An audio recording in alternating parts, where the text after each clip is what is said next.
Señoras y señores, muy buenas noches y bienvenidos a una nueva edición de Tierra Adentro, como todas las semanas, a partir de las 7 en punto de la noche. Esperamos sinceramente que esta Semana Santa sea una semana de recogimiento para todos, que se hayan juntado las familias como corresponde. Siempre es bueno un poquito de reflexión a estas alturas del año.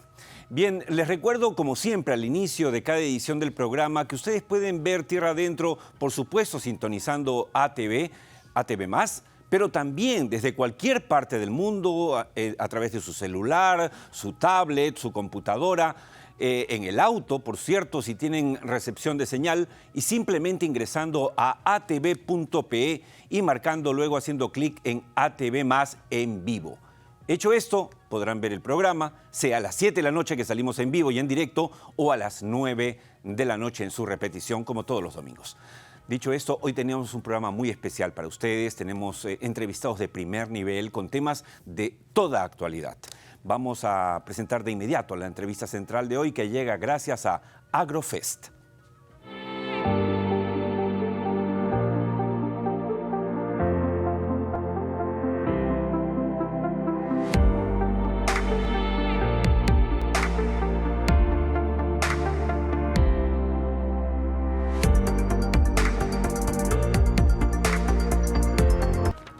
Bien, nuestro primer invitado de la noche de esta edición es el señor Henry Luna, presidente de Ingemet, que es la entidad que tiene que ver directamente con las concesiones mineras, aunque hace mucho más. Por cierto, estamos preparando un par de reportajes sobre lo que hace Ingemet y la trascendencia para la vida nacional y el desarrollo económico de nuestro país, que es tan importante. Buenas noches y bienvenido, Henry, al programa.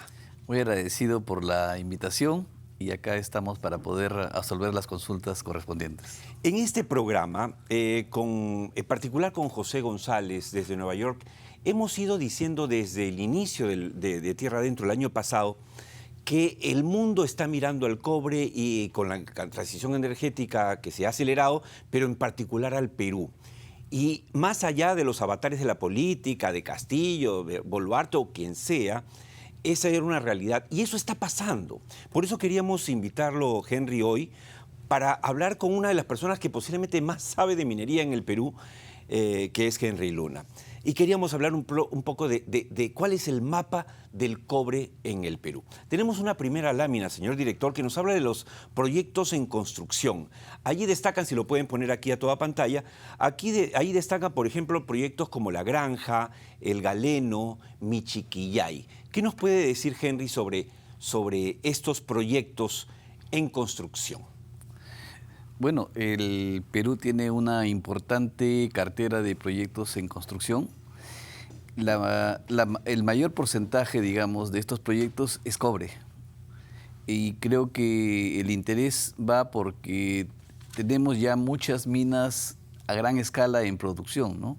Tenemos Sauder Perú con Toquepala, Cuajone, Antamina, que fue un proyecto privatizado en los 90, Cerro Verde, Tintaya, que fue reemplazado posteriormente por Antapacay, y así sucesivamente. Entonces hemos tenido una serie de proyectos y esta cartera principalmente se desarrolla a partir de los 90, cuando se decide privatizar los proyectos que estaban a cargo del Estado. Y vemos cómo muchos de ellos actualmente ya son una realidad. Por ejemplo, estamos hablando de que ya es una realidad Las Bambas, ya es una realidad Antamina, Chinalco con Toromocho, pero también tenemos proyectos nuevos que tienen un gran potencial similar a estas minas en producción. Por ejemplo, tenemos Michiquillay. ¿Habla de los proyectos en exploración? No, ya de la cartera de proyectos en construcción, ¿no? Ya, de estos mismos. De estos mismos, sí. Entonces, de esta cartera de proyectos en construcción tenemos, por ejemplo, Michiquillay es un proyecto muy importante que está ubicado en Cajamarca. Así es. Que ya fue estudiado hace mucho tiempo y que hoy tiene Sauder Perú. Sauder Perú, y esperemos que se haga realidad. Lo mismo tenemos El Galeno en Cajamarca y La Granja, que es otro proyecto, el más grande, digamos, en inversión, que es de Eso quería tocarle, Henry. 5.000 millones de dólares. La semana pasada estuvimos conversando, el 2 de abril, antes de Semana Santa, con José González, justamente hablando de de este anuncio de First Quantum que se une a Río Tinto para echar a andar el proyecto de la granja que es de una inversión de $5.000 millones. ¿Por qué usted que sabe de estas cosas? ¿Por qué ha demorado tanto? Porque la gente puede creer que la granja la acaban de descubrir. No, no, no. ¿Cuántos años tiene la granja descubierto? ¿Quién lo descubrió? ¿Y por qué no se echa a andar hasta ahora? La granja, al igual que Michiquillay, que Cañariaco y otros proyectos, prácticamente fueron descubiertos en los 80, ¿no? Y posteriormente pasaron a Minero Perú. Minero Perú lo siguió explorando. En los 90 fueron privatizados. La granja pasó primero a Cambior, que hizo una gran inversión en exploraciones. Finalmente incrementó las reservas y este proyecto posteriormente fue dejado por esta empresa y lo tomó Río Tinto el 2006. Entonces, 2006. Estamos hablando de 17 años que ha tenido Río Tinto este proyecto y que ya debería haberlo puesto, digamos, iniciado ya su fase de construcción. Recordemos, ¿no?, que Quellaveco, ¿no?, que hizo famoso al gobernador de aquel entonces, Martín Vizcarra, en el 2010, 2012, también habló y se congeló hasta hace un año, que se echaba a andar. Exactamente. Lo que pasa es que hay muchos proyectos de gran escala como Quellaveco y como en este caso La Granja, que son de empresas transnacionales que tienen operaciones en otros países y que, digamos, los tienen como su reserva para el futuro, ¿no? Claro. En este caso, Quellaveco, lo importante fue que el presidente de entonces, Pedro Pablo Kuczynski, fue y habló con la matriz y pudo desarrollarse, llegarse a un acuerdo para empezar la construcción. Y creo que ese mismo pedido hemos estado haciendo en los últimos años para que también el gobierno de turno y el gobierno anterior también se le dijo para que hablaran también con la matriz porque ya es importante que estos proyectos se hagan realidad. Así es. Entonces, por la urgencia mundial, porque además es negocio, este es el momento oportuno. Exacto. Para poder desarrollar estos proyectos. Exacto. Ahora que estamos hablando de un cambio de una matriz energética y lo que más se va a requerir en el futuro es proyectos de cobre. Tenemos otra lámina, señor director, que nos habla de los proyectos en marcha, del cobre, siempre del cobre. Pero también es importante de esta cartera. Sí. Hay dos proyectos que ya se podrían en este momento poner en marcha. ¿Cuáles son? Y hay una decisión política y hay un apoyo de los gobernadores regionales de Piura y de Arequipa. Es el proyecto Río Blanco en Piura, que ya ha sido explorado. Ya podría empezar tranquilamente una fase de construcción si hubiera un apoyo, una decisión política y también un trabajo con las comunidades y con los gobernantes de la región Piura. Y lo mismo es Tía María, que es otro proyecto que ya está, digamos, listo para poder desarrollarse. Pero falta una decisión política en este caso. De acuerdo. ¿No? Entonces, y ahora sí pasamos a la lámina de los proyectos en marcha para que los televidentes de Tierra Adentro miren lo que hoy es una realidad. Miren ustedes en cuántas regiones están presentes proyectos tan importantes como los que nos muestra este cuadro. ¿Algún comentario, Henry? Sí, en cuanto al cobre, recordemos que antes de los 90 las únicas minas a gran escala era Toquepala, Cuajone, de la Cerro de Pasco, no, de Sauder, Perú, y también estaba la Cerro de Pasco en Pasco. ¿No? Eran las tres principales operaciones que teníamos, ¿no?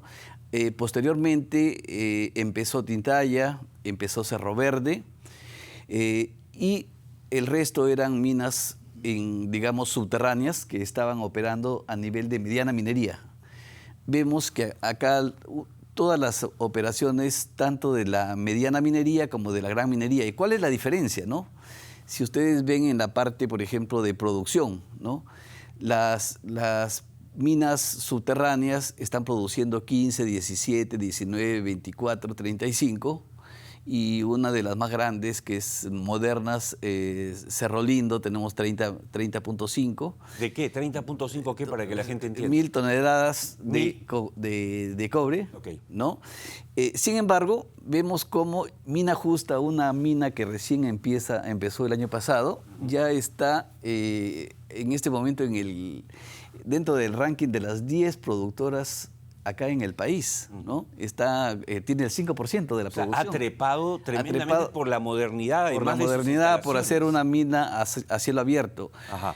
Y otra de las minas que ya están operando y que lideran la cartera, la producción nacional, está Antamina, que también empezó prácticamente en el 2000. Es el líder actual. En segundo lugar tenemos a Cerro Verde con 418.6. Luego está Toquepala y Cuajone de Sauder, Perú. Y otras importantes operaciones tenemos Toromocho, ¿no?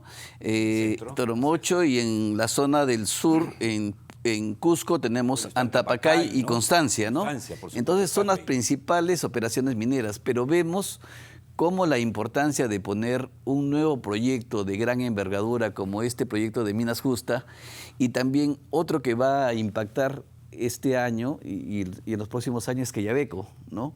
Que también es un proyecto de gran escala. Y que ha equilibrado la balanza el año pasado, que tuvimos tantos conflictos sociales. Exactamente. ¿No? Que amortiguó esa caída en la producción de las bambas, obviamente. Y otra cosa importante es, no hay que olvidarnos de las bambas, que es uno de los proyectos del futuro, ¿no? Exacto. En este momento hay una operación, pero podrían haber hasta 5 bambas dentro de esa operación minera, lo cual lo podría convertir en un futuro en líder en producción. No quiero que se me vaya el tiempo sin pedirle un comentario sobre lo que acaba de anunciar, y lo convertamos la semana pasada aquí en el programa, el anuncio de Antamina de ampliar su inversión de 1.600 a 2.000 millones para prolongar la vida de Antamina hasta el 2036. ¿Qué significa eso? Es un aviso muy importante porque, como hemos visto, la producción, en este momento Antamina lidera la producción nacional. Y con esto vamos a garantizar de que esta producción se siga manteniendo, siga creciendo. Si comparamos, por ejemplo, el 2012 con el 2022, que hemos terminado el año, hemos subido de 1.2 millones de toneladas a 2.4, ¿no? De 1.3 a 2.4. Casi hemos duplicado la producción. Exacto. Y se dice que podemos llegar realmente a 4 millones. Y si pusiéramos en marcha la cartera de inversiones, entonces podríamos superar incluso los 4 millones, ¿no? Y superando los 4 millones, ¿superamos el primer lugar? ¿Le quitamos el primer lugar a Chile o todavía? Todavía Chile está en 5. Está en 5. Sí, okay. Pero hay que tener en cuenta que Chile está en 5, pero sus minas ya llegaron al tope. Sí, claro. Y van a empezar a reducir sus operaciones, porque algunas de ellas, uno de los tajos más importantes, ahora se va a convertir en mina subterránea y la producción es menor. Lo cual presenta una oportunidad para que el Perú, al decrecer Chile y aumentar el Perú, pueda ser el primer productor de cobre del mundo. Pero hay otra cosa importante. Otra cosa importante es que al Perú lo miden no solamente por la producción en mina, sino que también se le mide por sus reservas. Y en cuanto a reservas, nosotros estamos en tercer lugar, ¿no? Seguidos después de Chile y Australia, ¿no? Y hay un tercer ranking que está relacionado con el cobre que se obtiene en las refinerías.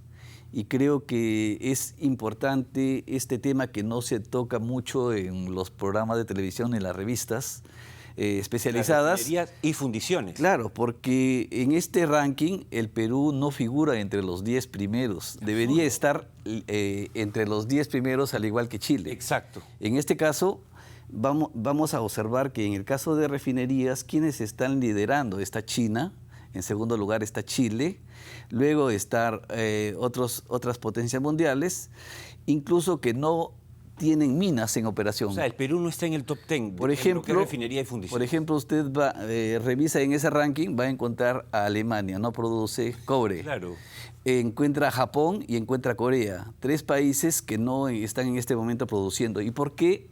Sería bueno que nuestra presidenta o nuestro ministro de Energía y Minas llegaran a un acuerdo, por ejemplo, con estos países, con estas potencias mundiales, para que vengan, en vez de llevarlo a este cobre a procesarlo, claro, que traigan esas refinerías y que las establezcan acá. O que se creen las condiciones en el Perú para que pasen cosas como las que acaba de anunciar Sauder, que conversábamos antes de salir al aire. En esta mesa donde usted está, estuvo Jorge Mesas, director general de operaciones de Sauder, hizo un anuncio que fue una primicia de una inversión de $2.000 millones para duplicar la capacidad de la fundición de hilo y ampliar la refinería. Y todo esto con la más alta tecnología de Mitsubishi. O sea, eso se podría replicar en el Perú perfectamente, Henry. Claro, lo que pasa es que creo que deberíamos hacer un reconocimiento especial al señor González Rocha, ¿no? y a la empresa Sauder, porque ellos, además de tener Toquepala, Cuajone, están ampliando, tienen un proyecto para ampliar sus refinerías, para ampliar sus tajos y sobre todo para Michiquillay y también otro proyecto que tienen en Apurímac. Entonces son fuertes inversiones y creo que eso debe ser reconocido por la confianza que tienen en el Perú. Tenemos que seguir promoviendo inversiones, pero no solamente en minería y en explotación y en exploración, sino en refinerías. Es un tema muy importante que usted nos ha traído hoy a la mesa, Henry. Me alegra mucho haberlo invitado por eso, porque siempre nos sorprende con algún dato nuevo.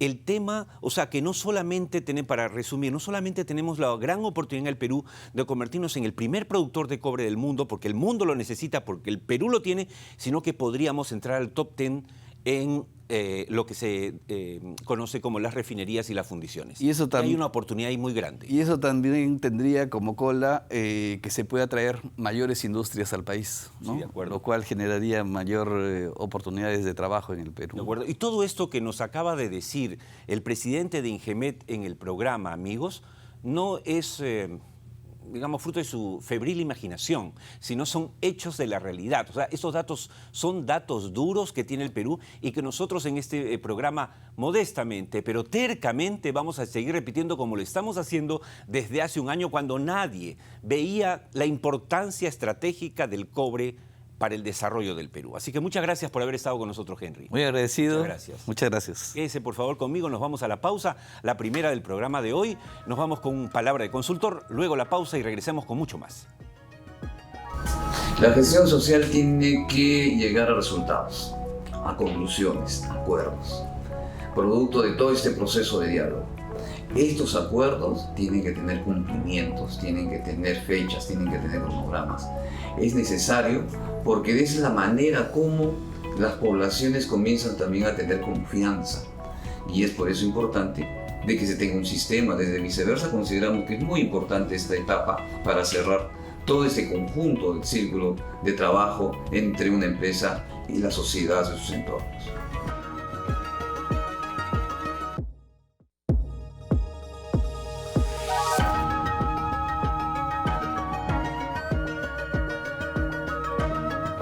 Amigos, empezamos de inmediato el segundo bloque de Tierra Adentro, después de la entrevista interesantísima con Henry Luna, presidente de Ingemet, que nos ha presentado un panorama muy claro, muy detallado de lo que es el potencial minero peruano, específicamente el cobre, que estamos a puertas de ser realmente la estrella del mundo. Y todo depende de la decisión política, porque los empresarios están listos para invertir.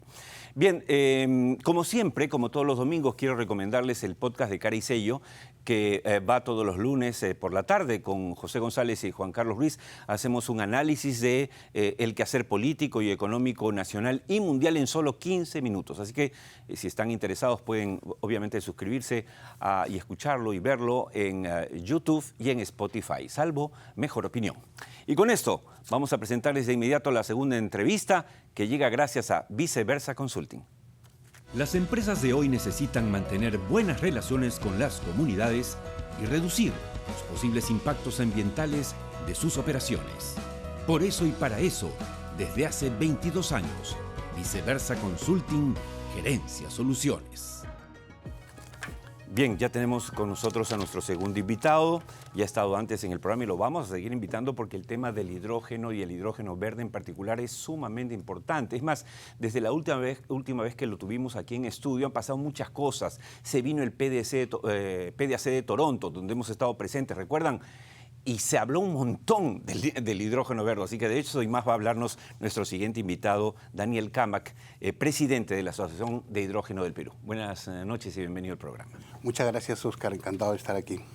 Si me permite, Daniel, empecemos porque usted esta semana estuvo visitando las instalaciones del Parque Eólico Punta Lomitas, que está ubicado en Ocucaje, Ica, ¿cierto? Exactamente. Sí, vamos, señor director, si tiene ahí las imágenes, las vamos presentando mientras nuestro invitado Daniel Camac nos habla de los avances de Punta Lomitas. Sí, solo para recordar, Oscar, efectivamente, Punta Lomitas es el primer proyecto de viento que va a ser el más grande en el Perú. Actualmente tiene un avance muy importante. El día 28 de marzo exactamente hemos terminado de instalar el último aerogenerador de un número total de 57, con lo cual todos los aerogeneradores están ya completamente instalados. Ahora vamos a entrar en la etapa de programar toda la puesta en marcha, ¿no? Esperamos entrar en operación comercial a finales del mes de mayo. Ahí es una obra impresionante, Daniel. Las imágenes que estamos viendo son tremendas. O sea, para que entienda la gente hay que repetirlo, es el parque eólico más grande del Perú. Va a ser en operación el más grande del Perú. Es un complejo que va a tener en total 296.4 megavatios, ¿no? En total, incluye esa línea de transmisión que ustedes ven ahí de 60 kilómetros, que es la conexión del parque al sistema interconectado nacional, ¿no?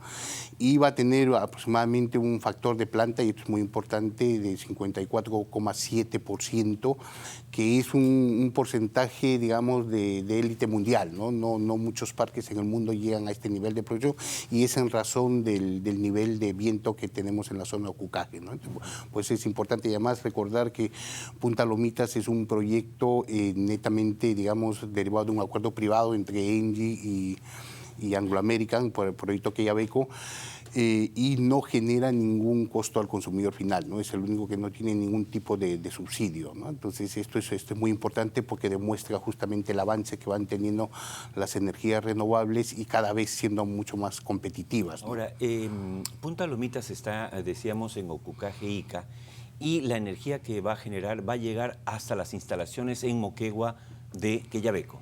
Sí, estos son lo que nosotros llamamos contratos de suministro verde virtual, ¿no? Porque en realidad lo que se hace, esta producción de la energía se inyecta al sistema interconectado y en la misma cantidad retira Quellaveco en su instalación, ¿no? Entonces lo que se hace es básicamente la misma cantidad de energía. Canje de energía con eso. Exactamente, ¿no? Pero lo que hace es evitar de utilizar energía producida por combustibles fósiles, ¿no? Porque lo que se va a hacer es utilizar aproximadamente, son más o menos 230.000 toneladas por año de reducción de emisiones de CO2 que se va a conseguir con Punta Lomitas, ¿no? Buenísimo. Bueno, ese proyecto, ¿cuándo estaría terminado?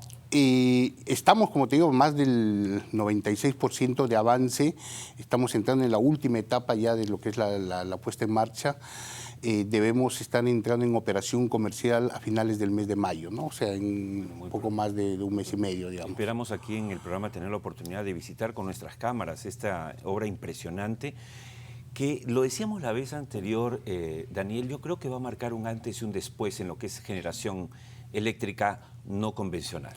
Efectivamente, porque como lo mencionaba, este proyecto no se deriva de estas licitaciones especiales que anteriormente hacía el gobierno. Yo le decía con bastón, esta es sin bastón. No, porque, digamos, por la competitividad que en el Perú, pero hay que decirlo, por la competitividad que en el Perú tiene el gas natural, ¿no? Entonces eso obviamente hace que el suministro de energía eléctrica sea a precios competitivos comparado con otros países de la región, ¿no? Entonces eso ha limitado de alguna manera mayor penetración de las energías renovables, ¿no? Entonces, pero ok, ya Punta Lomitas acaba de demostrar que efectivamente no se necesita ningún tipo de subsidio y ya pueden competir en el mercado, ¿no? Y eso creo que es muy bueno para el desarrollo futuro del Perú y de cara también a lo que mencionabas hace un momento de la producción de hidrógeno verde, ¿no? Porque la producción de hidrógeno verde, el segundo insumo más importante después del agua es exactamente la energía eléctrica basada en energía renovable. Esa es la segunda razón por la que lo invitamos, Daniel. Y usted sabe que nosotros estamos genuinamente comprometidos con la generación de energías renovables y específicamente con el hidrógeno verde, y usted es presidente de la Asociación de Hidrógeno. Y me consta, porque yo estuve en Toronto, que el tema del hidrógeno fue muy bien acogido, se habló mucho de eso. Por favor, cuéntele a los televidentes de Tierra Adentro qué tanto hemos avanzado en el sector minero, sobre todo en el tema del hidrógeno. Pero un detalle muy importante hablando del PIDAC, ¿no? Porque la verdad, o sea, y tú has visto que las presentaciones del lado peruano muy buenas, sobre todo mostrando esto que Henry también lo acaba de demostrar hace un momento, de todo el potencial y la resiliencia económica que además tiene el país, ¿no? Pero creo que a diferencia, por ejemplo, de otros países como Australia, Canadá, sí mostraron avances concretos en transición energética, ¿no? Avances concretos en hidrógeno verde, cosa que creo que es el reto para el próximo PIDAC, para la delegación peruana, ¿no? Porque hay muchas cosas que se están tratando. De hecho, forman parte de H2 Perú las más importantes empresas mineras del país, ¿no? Y que además tienen experiencias y desarrollos y pilotos ya, digamos, desarrollados en otras partes del mundo, ¿no? Sobre hidrógeno verde. Entonces, eso sin duda creo que es importante que en esta próxima versión podamos mostrar los avances, ¿no? Y H2 Perú, la verdad que se sigue avanzando mucho en esta creación del ecosistema del hidrógeno verde en el país. Últimamente se han incorporado más empresas en este reto del hidrógeno verde. Se acaba de incorporarse, por ejemplo, Latam Airlines, ¿no? Se acaba de incorporar Walls, se acaba de incorporar otra compañía de consultoría ambiental que está trabajando también en temas de hidrógeno. Entonces, esto va mostrando pues que el interés va creciendo, ¿no? Y creo que las noticias más relevantes de lo que el país ha avanzado, primero que por primera vez en estos reportes internacionales de IRENA, por ejemplo, ¿no? Que es el Instituto Mundial de Energías Renovables, aparece por primera vez el Perú. ¿Ya? Y aparece el Perú, digamos, como parte de los países productores de hidrógeno verde, pero también aparece con precios de costo nivelado de producción del hidrógeno verde muy similares a los que tiene Chile, ¿no? Entonces, esto nos pone efectivamente que en el ámbito mundial nos miran como proveedores muy competitivos de hidrógeno verde hacia el 2030 y en adelante, ¿no? Entonces, eso es un tema importante. Lo segundo es que el Ministerio de Energía y Minas, y esto es importante resaltar, con apoyo del BID, está trabajando, han contratado una consultoría que debe terminarse en los próximos meses para la definición completa de la estrategia país de hidrógeno verde. Entonces, eso es un hito relevante, ¿ah? O sea, el día que se publique eso, creo que Perú va a dar un paso importante en esto, porque todos los países que nos siguen o están en la delantera justamente han definido esta estrategia país hace 2, 3 años atrás. En ese sentido, el marco legal, de eso hablamos alguna vez, pero muy tangencialmente, ¿el marco legal peruano propicia impulsa la producción de hidrógeno verde o le falta? No hasta el momento, y es ahí donde quiero llegar, ¿eh? Entonces, mira, el segundo gran elemento al cual el país está avanzando es el convencimiento de incorporar el hidrógeno verde como parte de las NDCs, que son los compromisos país de reducción de emisiones. ¿Se acuerda que Perú se ha comprometido de tener 40% de reducciones al 2030? Y nosotros creemos que eso particularmente en 7 años, sí, pero nosotros consideramos que si el hidrógeno verde no está en esa fórmula, lamentablemente no vamos a alcanzar eso, ¿ya? Entonces, pero hay un convencimiento, especialmente del Ministerio del Ambiente, de hacer esta incorporación, y ese es algo en el cual H2 Perú también está colaborando, ¿no? Ese es un elemento. Y el tercero, que es, ojalá, el objetivo de este año que finalmente se cumpla, es este proyecto de ley, ¿no? de incentivos y para desarrollar en general la industria de hidrógeno verde, que ya ha sido presentado en la Comisión de Energía y Minas hace unos meses atrás, y que inclusive está a nivel de predictamen, ya han recibido opiniones, sugerencias, es información pública, está ahí en la página web del Congreso, y lo que falta es pues que finalmente entre ya a debate en la comisión y posteriormente en el Pleno, ¿no? La verdad, por todos los comentarios que han tenido los diferentes stakeholders, instituciones, etcétera, todos muy positivos, ¿sabes? Porque todos reconocen, la verdad, el beneficio que al país puede traer en muchos aspectos, ¿sabes? ¿Qué es lo más importante? ¿Qué es lo clave en este marco legal que está en manos ahora de la Comisión de Energía y Minas del Congreso? Lo importante es que como toda gran industria, todo desarrollo, o sea, esto, la proyección que nosotros vemos de lo que se puede implementar en Perú es una industria muy grande, del nivel de Camisea, y siempre lo hemos dicho, ¿no? Entonces, esto va a requerir muchos miles de millones de inversiones de desarrollo a nivel del país, en infraestructura, en producción, transporte, compresión y uso del hidrógeno verde, ¿no? Y en exportación, pues obviamente hoy creo que aparece también como un elemento clave la exportación como amoníaco o como hidrógeno líquido, ¿no? que quizás sean los primeros pasos mientras el desarrollo de la industria local va tomando, digamos, camino para absorber todo ese uso del hidrógeno verde por el gran potencial que tenemos. Ya lo hemos mencionado también anteriormente que Perú, con todo este potencial de energía renovable, solar, viento, agua que tiene, va a producir más de lo que el Perú va a consumir, sí, ¿no? Claro, entonces, claro. Y ahí es donde... y otro tema importante, por ejemplo, vemos también con sana envidia de que nuestros países vecinos, Brasil, Chile, Uruguay, están avanzando en acuerdos comerciales, ¿no? Con Europa, con Asia, para justamente exportar el hidrógeno verde, ¿no? Entonces hay ya muchos acuerdos plasmados, memorándum de entendimiento firmados. Entonces, nada de esos pasos se puede dar si no hay un marco legal. Un marco legal que garantice, ok, vamos a invertir en esto y vamos a tener la estabilidad de generar el desarrollo del país y de recuperar las inversiones, etcétera, ¿no? Entonces, es una buena noticia saber que hay un predictamen de este marco legal en manos del Congreso de la República, en manos específicamente de la Comisión de Energía y Minas, y esperamos sinceramente, los señores congresistas que nos están viendo, que de una vez se decidan, que suelten esta iniciativa legal que es importante porque nos va a significar miles de millones en inversión, en desarrollo, empleo, etcétera, todo lo que estamos buscando siempre en el Perú y que es preocupación permanente de este programa. Por supuesto, ¿no? Y de verdad te agradecemos mucho, Oscar, porque sabemos, además tú has visto en otros países que el hidrógeno ya es una realidad, no es un proyecto como aquí lo estamos viendo, ¿no? Y creo que eso es importante. Hoy hay soluciones de transporte, soluciones en minería, soluciones de la producción de amoníaco. El Perú mismo produce hidrógeno, produce amoníaco con el proceso de electrólisis de muchos años en industria Cachimayo, siempre lo hemos mencionado. Entonces, todo eso tiene que entrar ya en una producción de hidrógeno verde en el país, ¿no? Creo que es el momento importante. Bueno, estupendo. Siempre nos trae novedades, Daniel. Para mí es un gusto invitarlo y, de hecho, lo dije antes y lo vuelvo a decir, va a ser un invitado habitual aquí porque tenemos que seguir impulsando. Y además porque, si usted se da cuenta, cada vez que nos hemos reunido aquí, ha habido un avance. Sino que el Perú, no todo, ¿no? Como dice Yerobi, es como vivir un día en el Perú, dice Yerobi, amigos, es como vivir toda una vida en Suiza.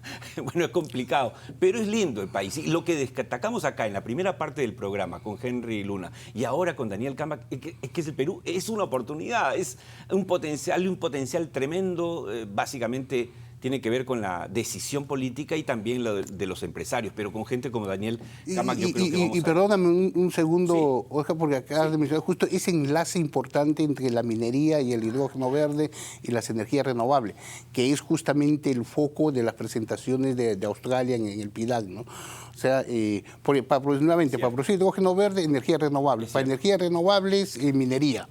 No chocan, se complementan. Exactamente. Y la minería en el futuro va a necesitar hidrógeno verde para su transporte, ¿no? Del mineral, para el transporte de acarreo del mineral. Entonces, eso ya es hoy día un concepto circular muy amplio, ¿no? Sí. Entonces, eso es lo que hay que destacar, ¿no?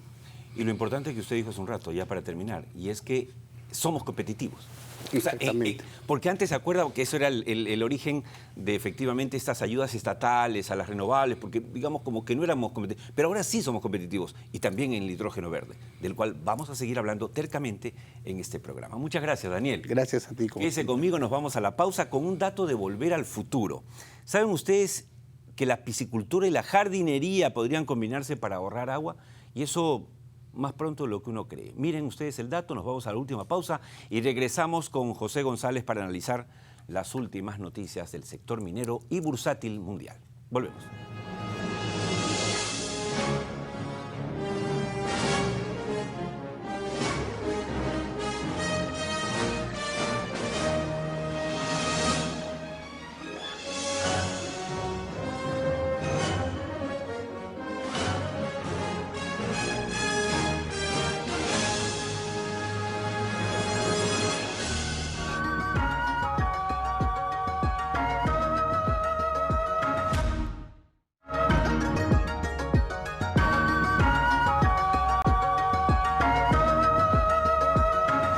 Bien, amigos, entramos al tercer último bloque del programa y vamos a recordarles, como siempre, que tenemos un canal de YouTube que se llama Tierra Adentro Perú.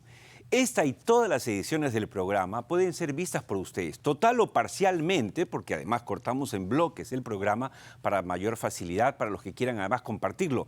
Sabemos que hay cursos en diferentes instituciones públicas y privadas, universidades, maestrías que recomiendan el programa y que recomiendan ver y dejan como tarea ver algunos segmentos del programa. Gracias a todos los profesores, a los maestros y a las universidades que nos toman en cuenta. Por supuesto, este es un programa que lo que trata es de construir, pero en base a datos, lo que decimos siempre, datos duros. No estamos acá para, digamos, hacer discusiones ideológicas, no estamos acá para imponer ideas y menos aún para insultar o lanzar diatribas contra nadie. Ese no es el periodismo que nosotros queremos hacer, porque además ese no es periodismo. Eso no es periodismo. Insultar no es periodismo, por si acaso. Bien, dicho esto, ya está la recomendación. Suscríbanse al canal de Tierra Adentro Perú. En cualquier momento vale la pena. Y con esto nos vamos a la entrevista del cierre que llega gracias a GCG Advisors. GCG Advisors. Financiamiento para proyectos mineros. Capital para ampliación de operaciones. Portafolios de inversión del sistema financiero norteamericano. GCG Advisors. En Norteamérica, pensando en el Perú.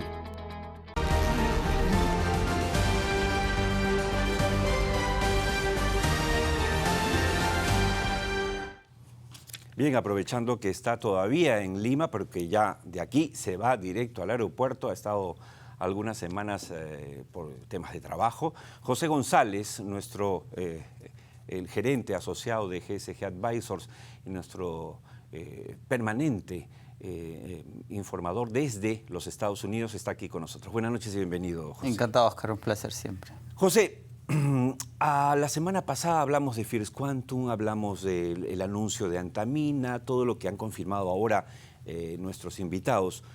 Quería aprovechar hoy para hablar de qué están haciendo los gigantes mineros, ¿no? ¿Qué están diciendo?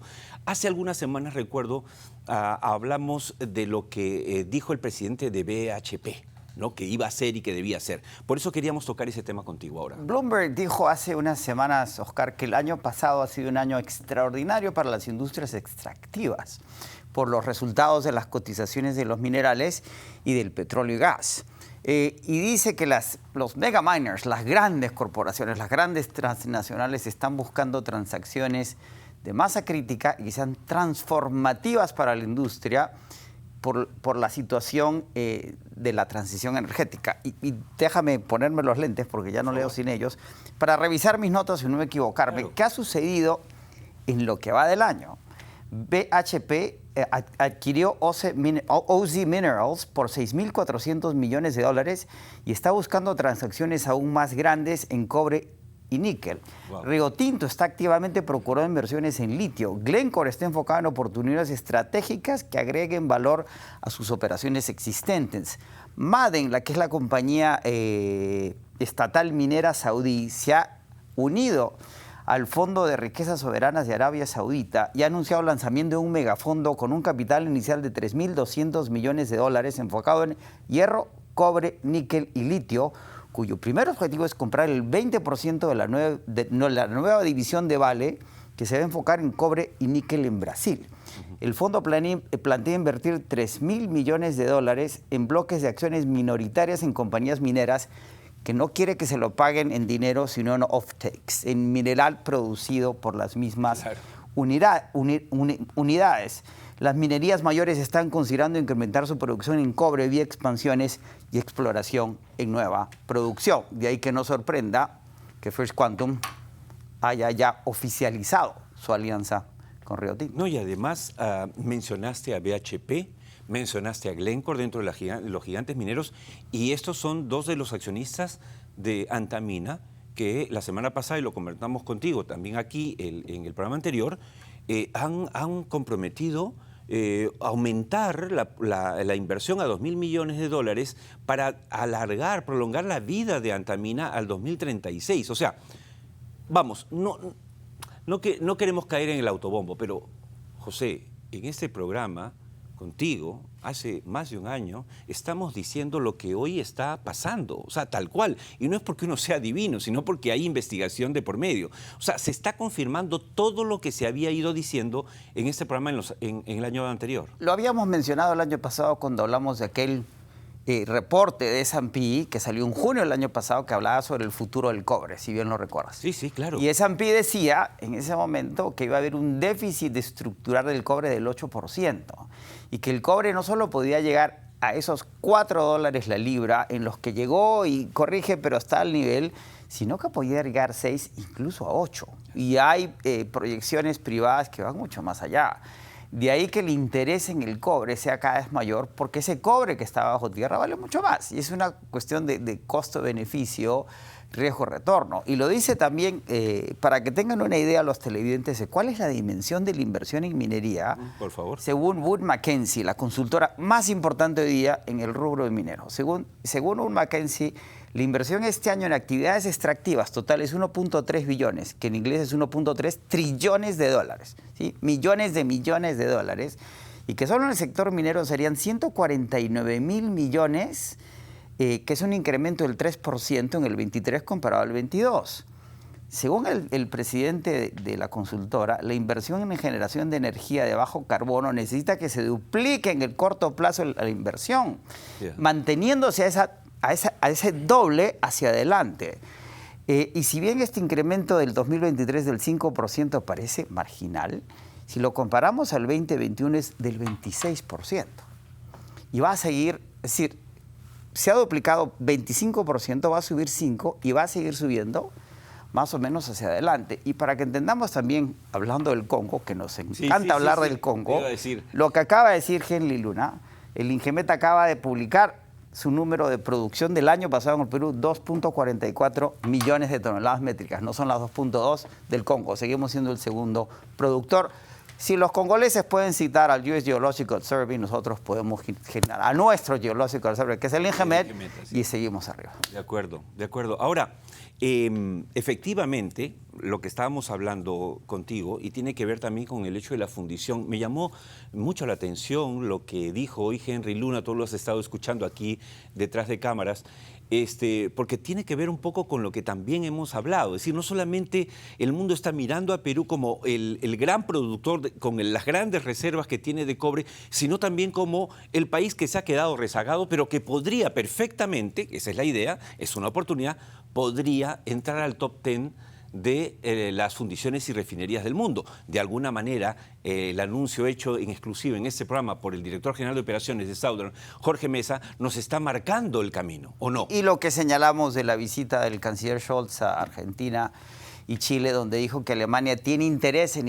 invertir en refinación y fundición de metales y minerales en América Latina que generen empleo y sean verdes. Lo acabas de presentar en el segmento sobre el parque eólico y el hidrógeno verde. El Perú es un destino ideal para capitales alemanes porque se está buscando que regrese, que cierta actividad minera que se realiza en Asia se afinque en América Latina por una serie de intereses y conveniencias. Y sin duda la refinación y fundición de cobre agrega un valor inmenso al empleo en el Perú por la capacidad industrial, pero los retornos de las compañías mineras que van a invertir en esos prospectos mineros que podrían llevar a que dupliquemos la producción, crearíamos esos círculos virtuosos del desarrollo, saliendo de los círculos viciosos de la pobreza, e incidimos en lo que mencionamos contigo desde hace...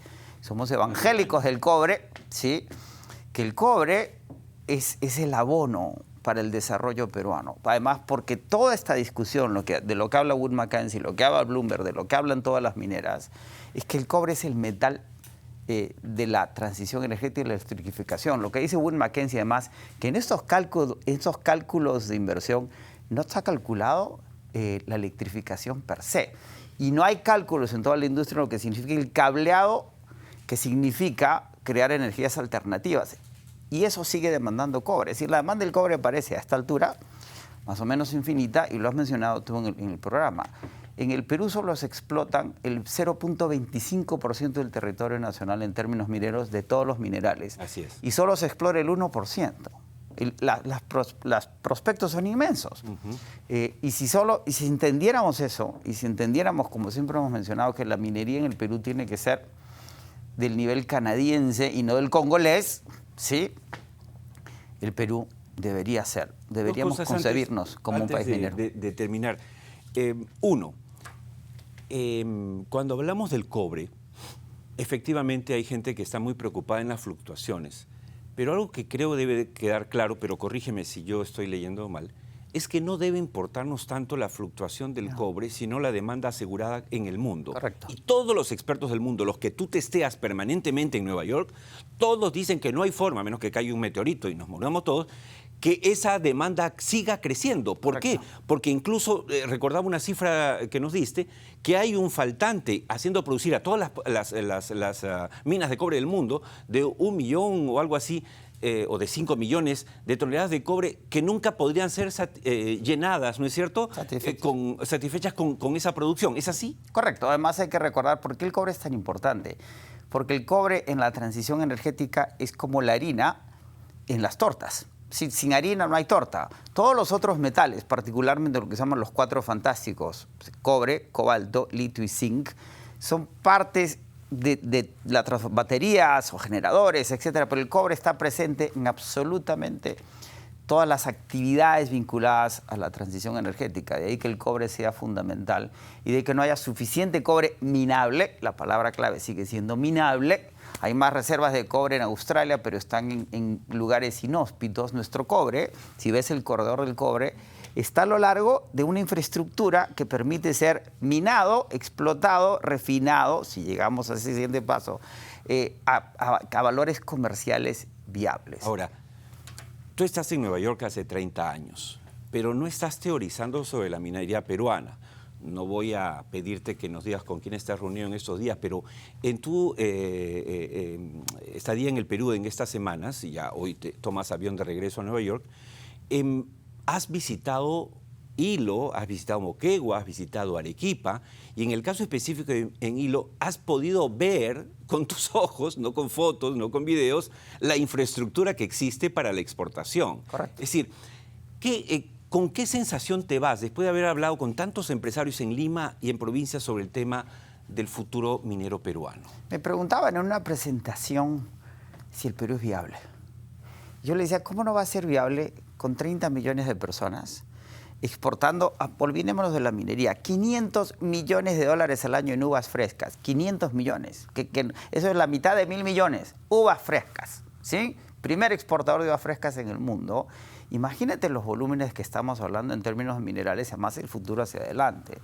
Si llegamos a acuerdos políticos mínimos, a entendimientos sociales, a los que ya deberíamos llegar, porque con $4 la libra, la pérdida de no explotar ese cobre es muy grande y el beneficio para las compañías privadas, el Estado y las comunidades locales de la explotación de ese cobre en condiciones justas para todas las partes son mucho más grandes. Creo que hay nuevos aires, hay una sensación de que el futuro es muy prometedor, hay un entendimiento de las autoridades regionales, municipales, de las compañías mineras, y creo que empieza a haber una conciencia más allá del sector minero. Hay sectores que ignoran la dimensión del sector minero. Creo que la importancia de Tierra Adentro y todos aquellos que difunden la información minera contemporánea y lo que significa para el Perú. Esta es una economía de 270.000 millones de dólares. Ya era en los 80 de 26.000. Con Alan García 1. 26.000 a 270.000. En el Perú podemos pensar que esta es una economía que podría llegar a 400.000 millones de dólares en más o menos 20 años. Ya en esos estándares empezamos a aspirar al desarrollo. Es un país minero, petrolero, gasífero y además lo que tú dijiste. Agroindustrial. Agroindustrial. Yes. O sea, ¿qué nos falta? Nada. Decidirnos. Industrializarnos alrededor de esas industrias. Así es. Gracias. Buen viaje de retorno a Nueva York. Muchas gracias por haber estado con nosotros y la próxima semana nos vemos a través del Zoom de todas maneras, pero esperamos verte de nuevo más seguido aquí en tu país. Por supuesto. Muchas gracias, José. Nos vamos rápidamente con una frase de Jordan Peterson que dice: cuando tienes algo que decir, el silencio es una mentira. La próxima semana la cita es aquí en ATV+, la hora 7 en punto de la noche. Programa Tierra Adentro. Oscar Díaz les agradece su compañía. les desea un gran domingo en familia y una buena semana. Hasta la próxima semana, si Dios quiere.